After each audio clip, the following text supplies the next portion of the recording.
معاشرتی فساد ہی ہے کہ معاشرے کے اندر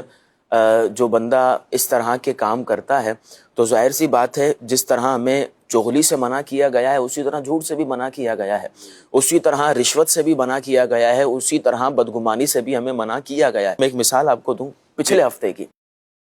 ایک باپ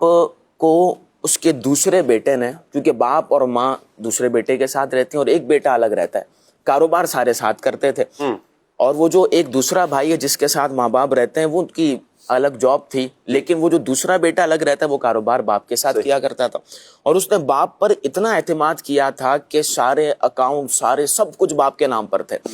اب بیٹے نے جب یہ دیکھا کہ ساری چیزیں باپ کے نام پر ہیں اور اس نے اپنا تو کچھ کیا نہیں ہے، سب کچھ باپ کے نام پر ہی کیا ہے، تو اب وہ جو دوسرا بھائی تھا اس نے اس بھائی کے لیے اپنے باپ کے کان بھرنا شروع کیے۔ اب جب کان بھرنا شروع کیے یہاں تک کہ اس نے کہا کہ آپ کی دکان سے اس نے 2 کروڑ روپے لیے ہیں۔ اچھا، اب وہ باپ نے یقین کر لیا، اب وہ بندہ اپنے اکاؤنٹس دکھانے کے لیے تیار ہے، سب کچھ کرنے کے لیے تیار ہے، بھائی میں نے کچھ بھی ایسا نہیں کیا، باپ ماننے کو تیار نہیں ہے، کیونکہ پیچھے سے بیک پر روزانہ وہ دوسرا بھائی جو ہے وہ اپنے بھائی کی دشمنی کے لیے اس کے کان بھر رہا ہے۔ اب باپ اتنا آ گیا کہ وہ کہہ رہے بھائی دیکھ لو، آپ چھان بین کر لو، میرے گھر پر آ جاؤ، میرے اکاؤنٹس دیکھ لو، لیکن وہ باپ دیکھنے کو تیار نہیں ہے۔ اب وہ باپ نے بیٹے کو کہہ دیا تو میری جائیداد سے آ کے آج سے میں نے تجھے دکان سے نکال دیا، حالانکہ کاروبار کو سیٹل کرنے والا وہی بندہ تھا۔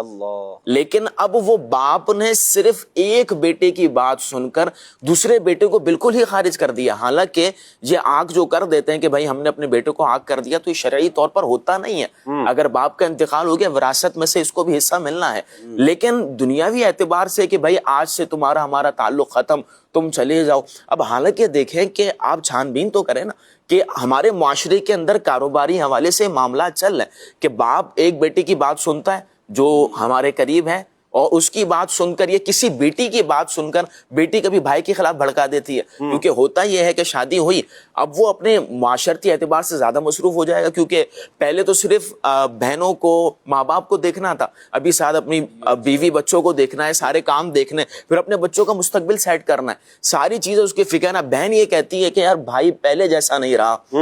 پہلے جیسا تھا اب وہ ویسا ہمارے ساتھ بیہیو نہیں کرتا، حالانکہ بھائی سے پوچھو تو صحیح پہلے ٹینشن کتنی تھی اب کتنی ہے،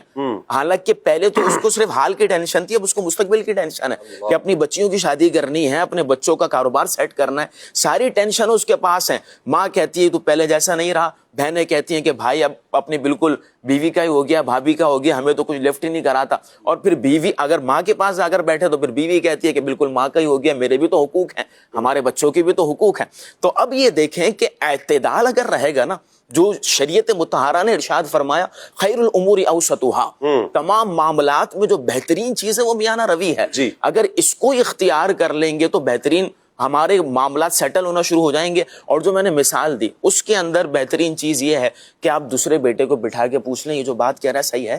اگر وہ اصل یہ تو والد کا کام ہی ہے نا کہ والد کی نظر میں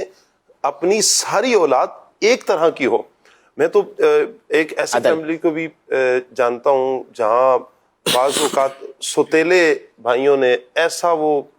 والد کا کان بھرے، حالانکہ والد کے لیے تو سارے سگے تھے، وہ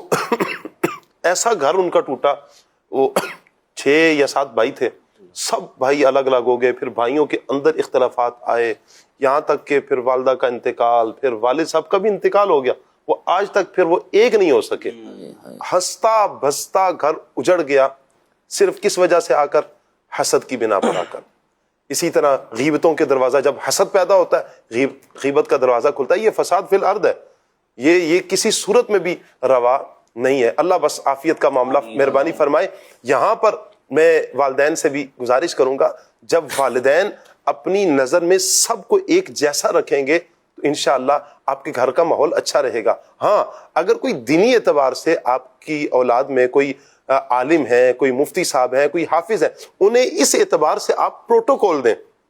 عزت دیں اور مان دیں، اور پھر انشاءاللہ اس سے یہ ہوگا کہ دوسرے بچوں کے دل میں بھی دین کا درد، دین کی محبت پیدا ہوگی، وہ بھی دین کی طرف انشاءاللہ راغب ہوں گے۔ لیکن کبھی بھی قطعاً کوئی فیصلہ کرنا ہے، کوئی ایسا معاملہ ہو تو قطعاً ایسا فیصلہ نہ کریں کہ جس میں دوسرے بچوں کا حق تلف ہوتا ہو۔